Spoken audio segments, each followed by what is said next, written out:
Do you really need a lawyer to buy a property in Spain? Do you know that this is one of the most commonly asked questions from our community? So today we're going to spend some time and really unpack that question. I am joined by the wonderful Elena from Martínez Echevarria legal firm, who are one of the top legal firms here on the Costa del Sol. And she's going to support me in helping you to really unpick that very question. Welcome, Elena. Thank you very much, Sandra. You look beautiful. I'm so happy to Thank have you you. here with us today. So you've had a busy morning. Yes, All go. yes. Busy, busy. So As always, but now here we are. fantastic. So thank you for taking some time out You're of your welcome. busy schedule. I know you're a busy lady for joining me here today. And we're really going to dive into some of the questions that our followers have around using a lawyer in Spain. And the first question that I always get, Elena, from our followers is this one. It's a big one.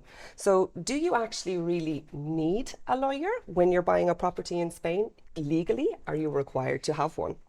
If you talk about legally, it's not necessary legally to hire a lawyer in Spain. You can buy a property without any lawyer. You can do it on your own, and there is no legal problem with it.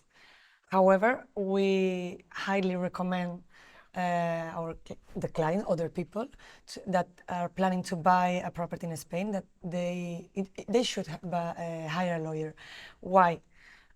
Because of course you can buy a property without any help, but a lawyer could help you in know if there is any urbanistic problem in the property, if there is any encumbrances, liens, or something that charge on the property, and at the end, and in the future, when you become the owner of this property, you will have maybe some problems with this kind of issues. Another thing that we help the clients in is in the searches in the community of owners. The problems that may be in the community of owners, for example, occupants or disruptive noises that for someone could be very important, a very big fee or cost extra on the ordinary fees in the community of owners. There are some buildings that are very old and they need to make some renovations or maintenance, and sometimes they have to make very big expenses. So in these things is where we can help the clients. You're right. It's a big question. And as you say, you don't legally need to have a lawyer. But I think it's important for our listeners, especially as international buyers, Exactly. who are buying a property in a country where Correct. they don't know the law, Exactly. they don't know the language, they don't know the common practices. It's natural that they should always use a lawyer when buying a property in Spain, for example, because as you correctly say, that you're there to support them with challenges that may be occurring in the community. You're doing due diligence for them and running the correct checks to ensure that they don't run into any problems or have any difficulties further down the line, right? So look, the answer to that question is you legally don't need to, but we highly, highly, highly recommend it, right? And we work together. Especially in foreign people. Of course, of course. Because of the language and the legal points that they may not know in Spain. Because maybe the process in their country is different. That's it. And you're there on their side, somebody impartial to guide them and protect them. Exactly. So it's a sensible thing to do.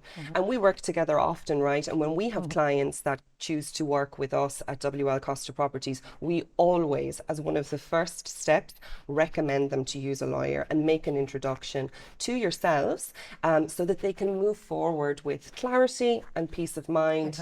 To know that there's going to be no hidden surprises or bad experiences further down the line, right? So what exactly does a property lawyer in Spain do for their clients?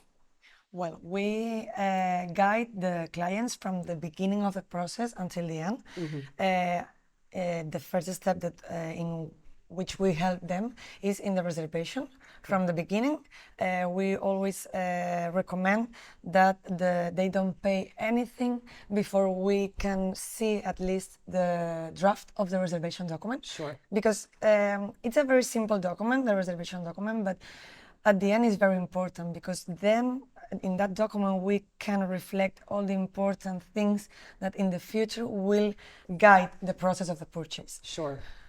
For example, if someone wants the property to rent in short-term rental, nowadays the law has made a lot of changes in that sense, and we always want to take care of this point. We, for example, in the reservation, we can subject the reservation to the possibility to obtain this kind of license. Exactly, because that's a really hot topic right Because now. it's not something that legally has to have a property. Sure. As a seller can sell a property, and maybe you find out that it's not possible to obtain this license, but it's not illegal. But if there is someone that wants to invest in that sense and want to make a short-term rental, we want to take care of him and be sure that in the future it could be possible. Absolutely. And that's a very important topic right now because, as you say, there's been changes recently. Things have changed. And it's very important that that particular point, as you say, is reflected in the reservation agreement so that the buyer of the property is protected. Because at the end of the day, and I'm not giving real estate agents any bad reputation, we are real estate agents ourselves, but the real estate agent may say to the buyer, yes, the short-term rentals are totally possible. And then further down the line, they find that their plan isn't possible. So you're supporting and protecting the buyer all of the time to ensure that they get what they want in a way that's possible for them, which is a great peace of mind. Thank you, Elena.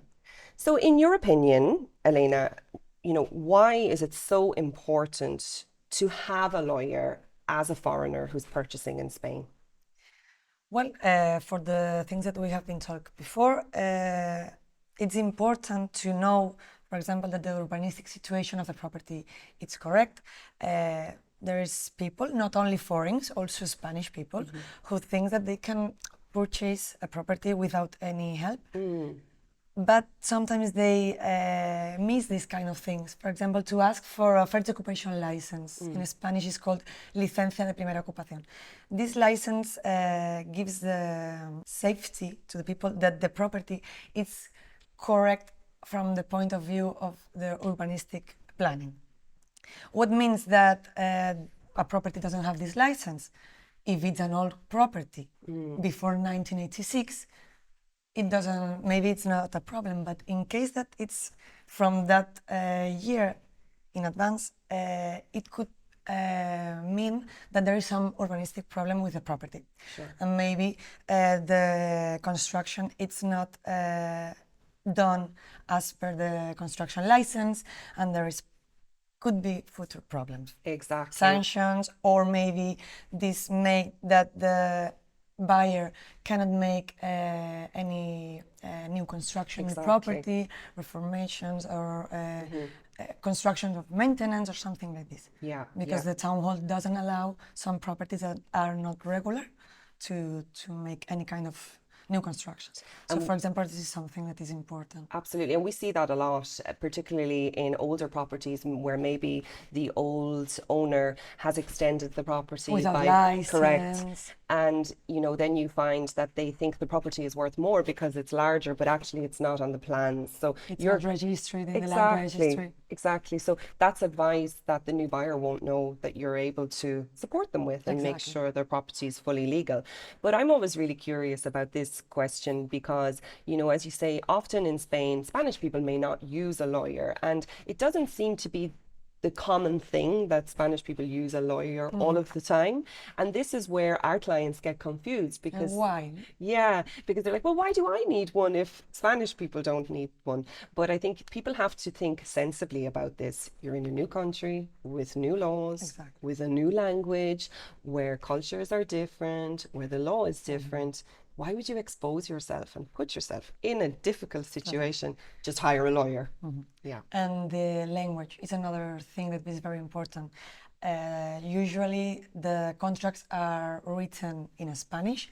So if a client hires us as a lawyer, we are going to make the documents in the language of this person.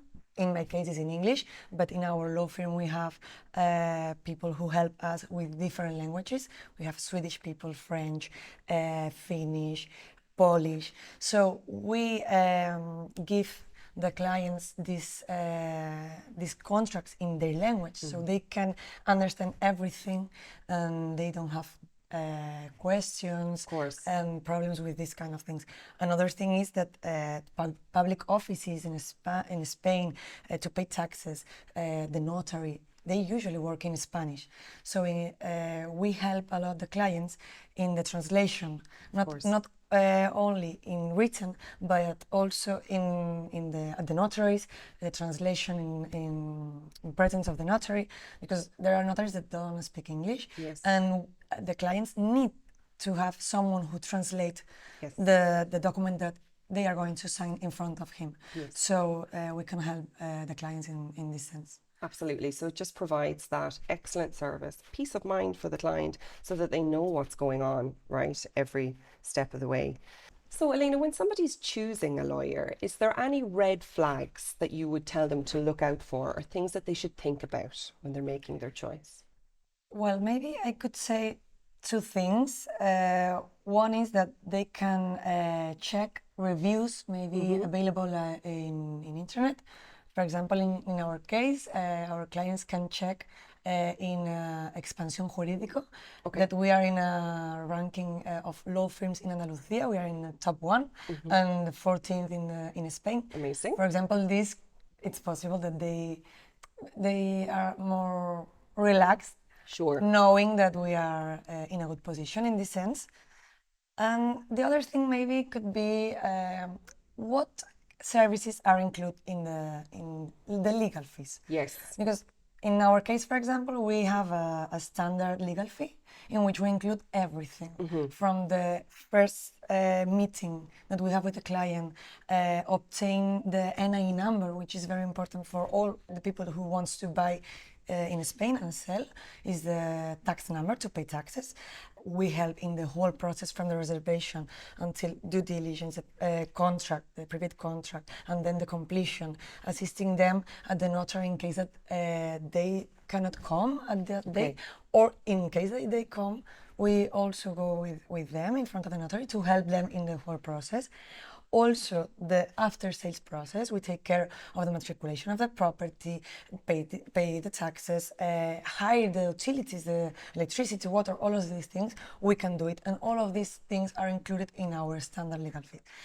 I know that there are other law firms that maybe they charge different amounts for each task. So maybe it's something that they have to take into account. Yeah, good advice. Also, I think that the person needs to think about their long-term plans and the services that they need. So they may need some immigration support, taxation support. And one of the things that we like about working together with your firm is that you're able to offer the clients all of those services from A to Z, because in reality, nobody wants to be using multiple different law firms to handle all of their personal affairs. In our It makes case, it easy. we can provide this service Exactly. in the whole areas of the law. Exactly. So everything from starting your immigration journey to Spain, from visa support and advice, to property purchasing. Touristic license. Exactly. To taxation when they eventually make their big move to Spain, because that's important, right? So I like that. And I think it's a great benefit for clients because it's so convenient.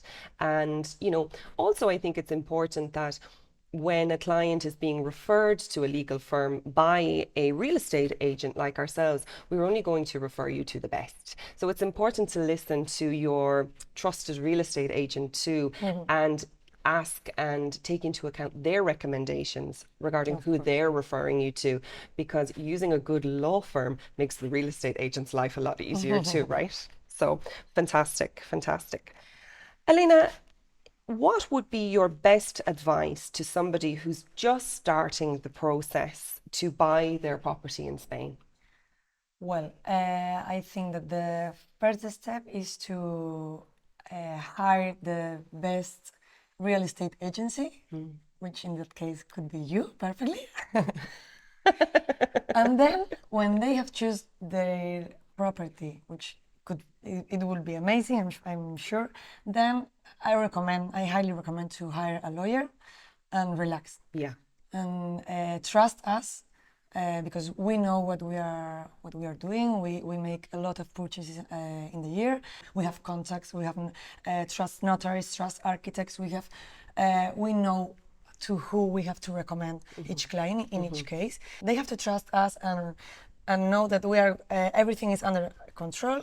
We are checking everything, and they are going to be sure that everything will end perfect with the purchase. Amazing advice. So pick the best lawyer, in this case Elena and her team, and sit back and relax. So there you have it, the big question answered, why you really need a lawyer when you're buying a property in Spain as a foreigner. We hope you've enjoyed our discussion today. Thank you, Elena. Thank you, Sandra. And thank you for stopping by.